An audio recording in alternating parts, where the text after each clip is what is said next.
Johnny Dollar. Mr. Dollar, this is Dennis Taylor, Star Mutual Insurance Company here in Colorado Springs. Yes, Mr. Taylor. An important client of ours, Mr. Dollar. His name is Melvin Lockerty. Yes? Well, he's spending the summer at one of our nearby guest ranches. And he's having some visitors for a week or so. He's invited them. They'll be his guests. So? Dollar, Mr. Lockerty believes that given half a chance, one of them will try to murder him. Murder him? So if you're free, if you can find the time to come out here... Mr. Taylor, I'm on my way.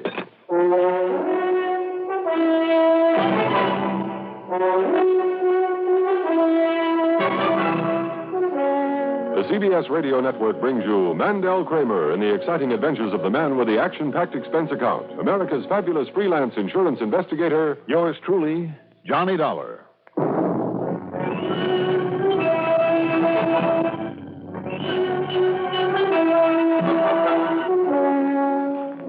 Expense account submitted by Special Investigator Johnny Dollar to the Star Mutual Insurance Company, Colorado Springs office. Following is an account of expenses incurred during my investigation of the Four's a Crowd matter.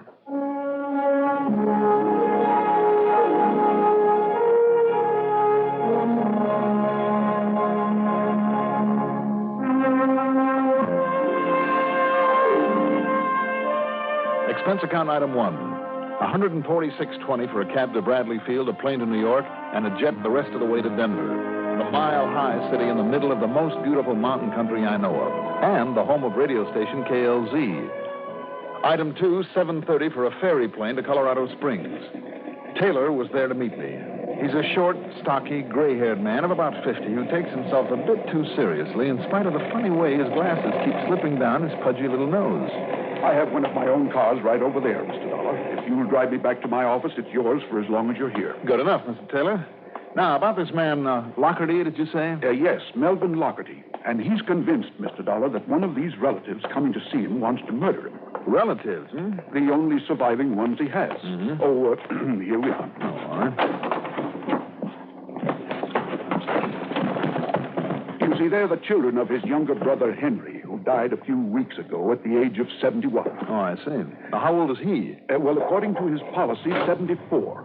Now, I'll point the way to go. Right. And, his beneficiaries? These three who are coming here. Mm-hmm. When? They're due today. So you'd best get over to the no-name ranch where he's staying just as quickly as possible. Turn here, please. All right. Tell me, how much do you know about these relatives, these heirs of his? Not very much, I'm afraid, outside of their names. Are they crooks or something that he's so scared of them? Any crook in that family, it's Lockerty himself. How do you mean? Well, now, how do you think he ever got hold of enough money to afford nearly $500,000 worth of insurance? I'm sure I don't know. Well, then let me tell you. By hornswaggling his brother Henry out of some mining properties over near Cripple Creek. That's how. Oh? Properties that Henry spent a whole lifetime developing to the point where they finally began to pay off. I see. Tricked his brother out of them and then sold them and kept the money himself. A rotten thing to do, Mr. Dollar. And Henry had been a very close friend of mine. This Lockerty sounds like a nice fellow. He's a crook of the first water.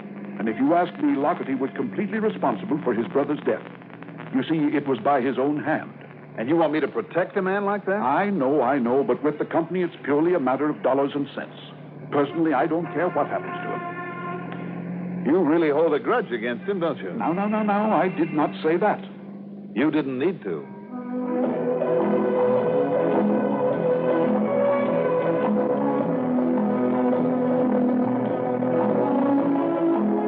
The guest ranch was on a broad, level spot hacked out of the side of a mountain, part of the Rampart Range, about a half-mile up from Highway 24. It consisted of about a dozen neat, modern, comfortable cabins, and from the front window of mine, I had a view of not only pikes, but several other peaks that hemmed in colorful Ute Pass. All very beautiful. Yes? Oh, hi. Dollar. My name's Lockerty. It's taken you long enough to get here. Why haven't you been to see me? Well, I want one thing understood, Dollar, right from the beginning. When these relatives of mine get here... They haven't arrived yet? Well, I'm still alive, ain't I? Now, I don't want them to know what you're here for, you understand? Yes, but Mr. Lockerty... Now, look and listen. I invited them up to spend a week with me to try and make peace with them. After all, they're the only relatives I got. So I understand. And to try to find out once and for all which one of them is out to get me. To get you? Why? Why? Because their father, just before he died, he made one of them promise to get even with me I sort of done him out of some money once. Your own brother, wasn't it? Yes, my own brother. What of it? What difference does that make? Well, how do you know about that promise? Because he told me before he died. Mm-hmm. And which one of the three do you suspect? Well, how should I know? I haven't even seen them, not for years. But now I've been getting letters telling me my time is about up. Threatening letters? Yes. I hope you've kept them. No, I haven't. But I'm worried. So that's the reason I've called him here for a showdown. I mean to patch it up or something. Mm-hmm. Oh. Here they are now. Wait a minute, Mr. Lockerty. Are you trying to tell me that those three who just got out of that car... Yes. That one of them might be plotting to murder you? Yes. Oh, somebody is crazy.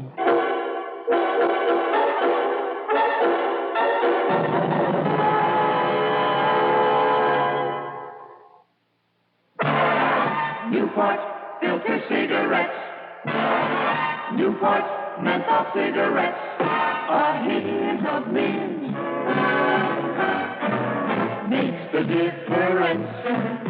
So fresh that you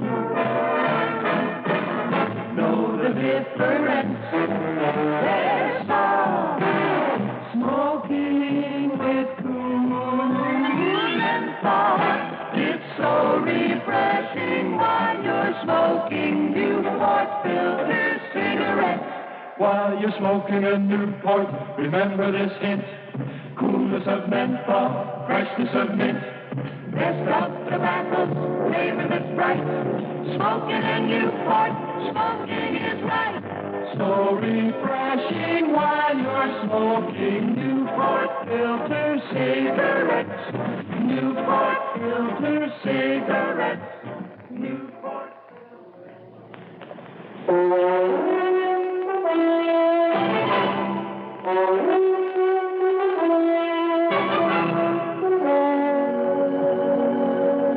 As old man Lockerty sneaked out the back door of my cabin, I stood there by the window and looked long and carefully at the new arrivals while they pulled their luggage out of the car there in front of the ranch office. And all I can tell you is that it was a pleasure. The one who'd been driving was 26 or 7, tall, blonde, and beautiful. Another, perhaps a couple of years younger, was a brunette, a real doll with a mischievous sparkle in her eyes. As for the third, well, I won't even try. Beyond saying that in spite of her heavy horn-rimmed glasses, a plain cotton dress, and hair done up in a bun, she was one of the loveliest, most naturally beautiful girls I've ever seen. So, as casually as possible, I walked out of my cabin and sauntered over to them. Well, hello. We're here. I'm Kitty Lockerty. We all met in Colorado Springs, and Marion had her car, so that's why we all got here together. Well, hi. I'm Johnny Dollar. Dollar? Mm-hmm. Oh, I thought the manager's name was, what'd you say it was, Thekla? Oh, Mr. Corey McClary or something. Who cares now? Hi, Johnny. Thekla? Mm-hmm. Like it? Unusual name. Oh, I'm an unusual girl, Johnny. Yes, I can see that. Paddle your own canoe, Thek. I saw him first. So what, darling? So you can Oh, now stop it, you two. Is the manager about, Mr. Dollar? It's Johnny. And I'm Marion. Marion Lockerty. Hi. And the answer's no. He drove into Manitou Springs right after I got here, but if I can be of any help... Would you, Johnny? Cut it, Thek. I think we're supposed to have cabins 8, 9, and 10, Johnny. At least that's what Uncle Melvin said on the phone. Well, why don't we see if they're open? Here, let me grab some of this luggage.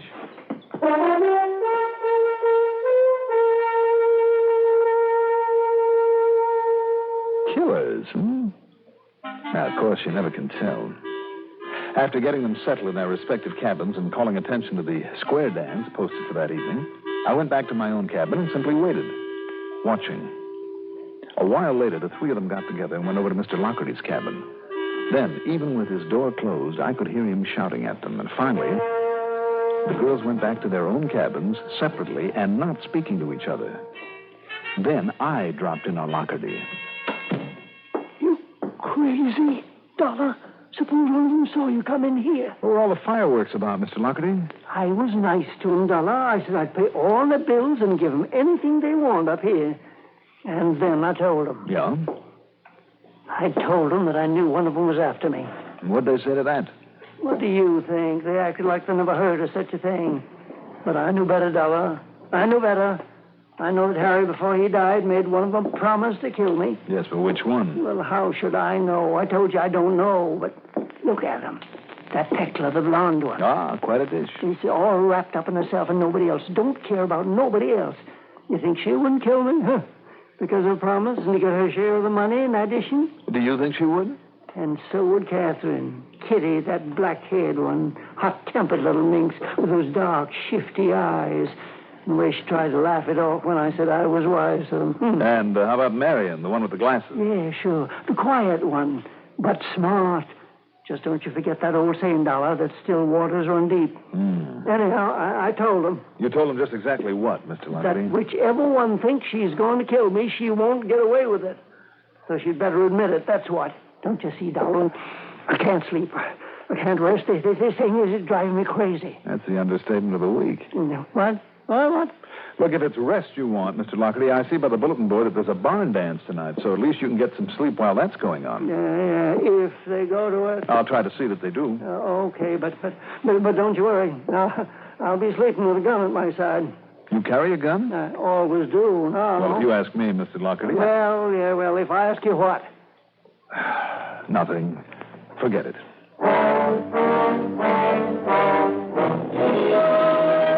For my money, this selfish, twisted little old man was out of his mind, was far more dangerous than any of the girls. And yet, if one of them had made a promise to kill him, well, there was only one way to find out, or at least to try. I sashayed on over to the barn dance. Right and left around the hall. Go meet your honey in the harmony, boys, harmony. The hoedown there in the barn that night was quite an affair. Far more than just the guest population of the ranch were there. And by lying mightily about my ability as a square dancer, I'd persuaded all three of the girls to be present. Then, although it took a bit of finagling, Kitty and Tekla were having a high old time with some of the local boys. I managed to get them aside. Separately, of course, for a little walk in the clean, cool mountain air.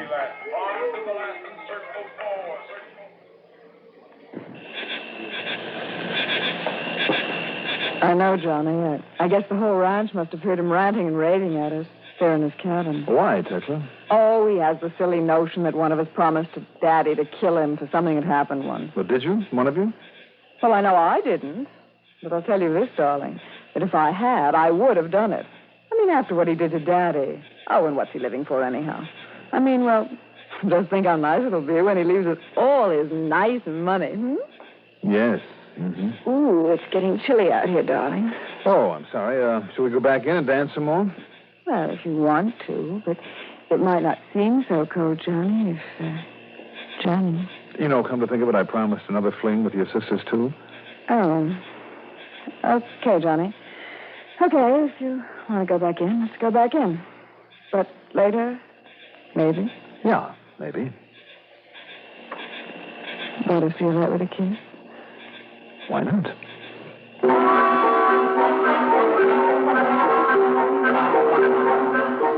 Kitty was the next one I managed to get away from the dance. Well, it's the least that could happen to Uncle Melvin after what he did. You know, all I have to say is I wish somebody would get rid of that old coot. Well, why don't you do it then, Kitty? Well, now, don't talk like that, Johnny. You're talking about murder. Weren't you? Well, I know it may have sounded that way, but I didn't mean it. No, I hope not. What are we talking about him for, Such a beautiful night.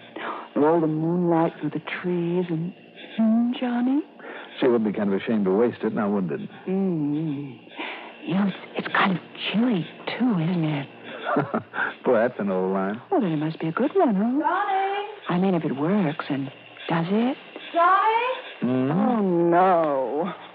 Are you out there, Johnny? Oh, Marion, you spoiled sport. You're like an old mother hen. Well, that's what you think. But Johnny promised to teach me the Texas Star, and that's what they're going to dance next. You did promise, Johnny. Got to keep a promise, Kitty. Oh, darn. Maybe later, Yes.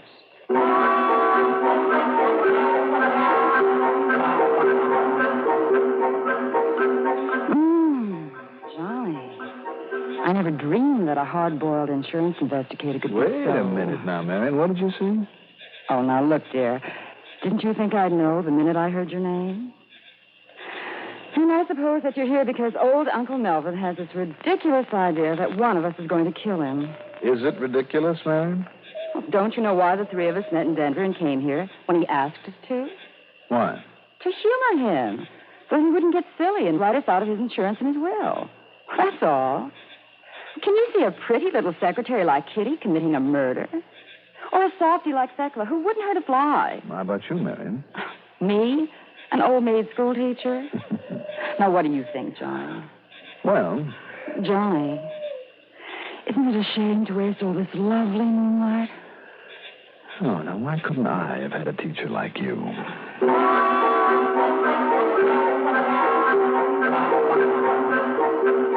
After the barn dance, the local folks went home and the ranch guests went back to their cabins. Except for Kitty and Thecla, who'd left me flat and paired off with a couple of boys with a fancy car. After delivering Marion to a cabin, I sat watching at the window of my own until her lights went out. Then I dropped in on Mr. Lockerty again. Yes, I get plenty of sleep. But if you're going to bed now, Dollar, I'm going to stay up. Now, look, Mr. Lockerty. I'm going to sit here and read the rest of the night. All right. Whatever you say, but Thecla and Kitty are out somewhere with a couple of boys, and Marion's going to bed, so if you ask me... Oh, she has she? Huh? What about the light that just went on again there in Marion's cabin? Look. See it. Oh. Okay.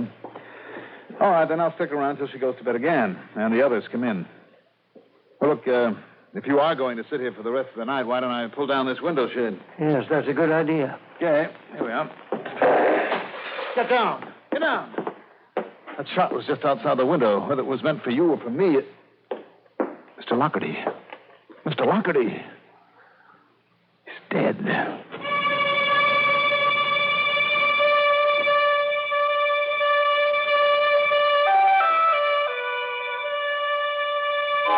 The shot that killed Mr. Lockerty brought the ranch guests out of their cabins just as quickly as they could throw something on into their pajamas.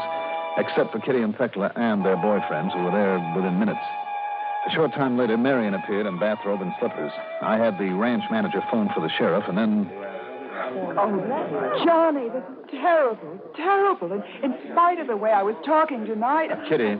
Well, I don't think it's so terrible. It's about time, I think. Thecla, that's no way to talk, regardless of how we may have felt about Uncle Melvin. Kitty, Thecla, you two got here in quite a hurry. Where were you when it happened?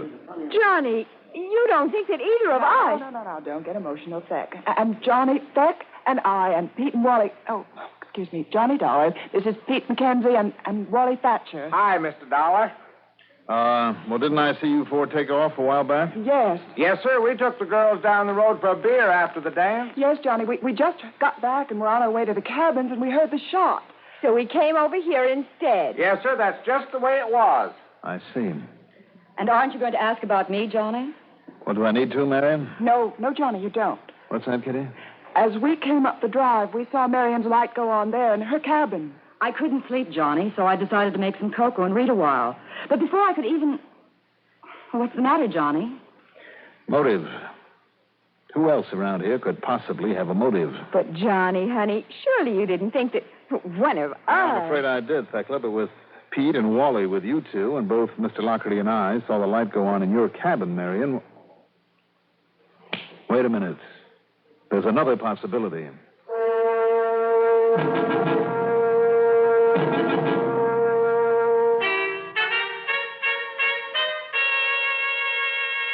Item 3, 35 cents for a phone call to Colorado Springs. To the one other person. The man who said he didn't care what happened to Lockerty. Yes, Dollar? Oh, then you are at home. Oh, I've been home all evening. Why? Then you couldn't possibly have fired the shot and got all the way back there by now. Shot? What's that? Tell me, what's happened, Dollar?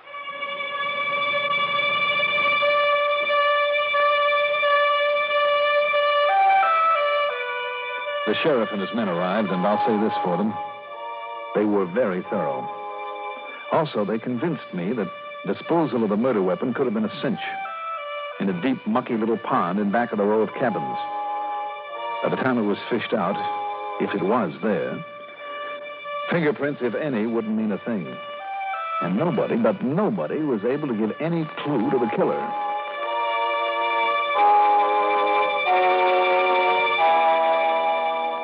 hunch? Okay. Maybe so. But one of those girls, one of them had recognized me. The only really clever one. The one who'd know the value of an airtight alibi. And she'd made a couple of points to me before it happened. Like their reason for coming. And she pointed a finger at the others while seemingly defending them. The only trouble was, darn it, that not only I, but others had seen that she was in her cabin when it happened. That she'd just turned on her light in there. We'd seen it. I'd seen it. Then I remembered. A little device that people use to protect their homes. So item 4 in Manitou Springs that morning, 11:25, for a gadget I hoped would turn the trick. Then that night, the girls and I sat together on the porch of the office unit. What did you say, Johnny? A check on your powers of observation, Thecla. I don't get it, Johnny. You will, Kitty. Now, look in through this window into the office. See the wall clock? Well, sure. Okay. Now, look over there at my cabin. I left the lights off, right? Well, yes, they're up in my cabin, too. All right. Now, I'm going to leave you. And I want to know to the second what time I get inside my cabin and turn on the light in it. Sure. And then, Johnny? Then you'll see.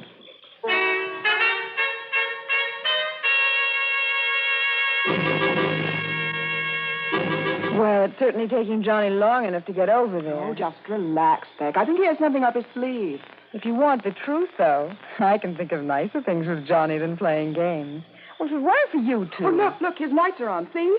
Okay, so he got there at exactly... And the time is exactly 4 1/4, 4.5 minutes Don't after... bother, Kitty. I'm right here. Johnny! Just, Johnny, Well, just now saw you turn on your lights way over there on your cabin. So you would have sworn that's where I was, wouldn't you? Well, of course. So would I, Johnny. The way you and the boys swore that Marion was in her cabin when your uncle was killed. But she wasn't. What? My lights went on over there just now because of a simple clockwork device that I put on the lamp cord earlier. An automatic switch? That's right. People use them to put on the lights in their homes while they're away and then turn them off in the mornings to make the house look occupied when they're not there. The way Marion made it look. Made it look as though she were in her cabin. Oh, Johnny. Oh, no. Marion. That's right.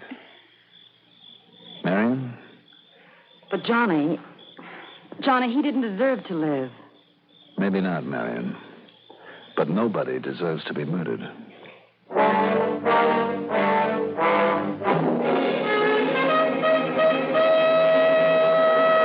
Expense account total, including the trip home, call it $400 even.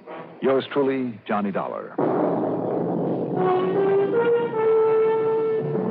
Now, here is our star to tell you about next week's story. Next week, a case with a real switch to the finish. Tune in, won't you? Yours truly, Johnny Dollar. Can you get premium gasoline performance at regular gasoline price? Find out what so many other car owners have found. In 3 out of 5 cars, regular priced Sinclair Dyno gasoline matches performance of premium gasolines, saves you up to 4 cents a gallon. Almost anywhere you see the Sinclair sign, you can save up to 4 cents a gallon with Dyno and still get premium performance and mileage. Drive with care and buy Sinclair Dyno gasoline.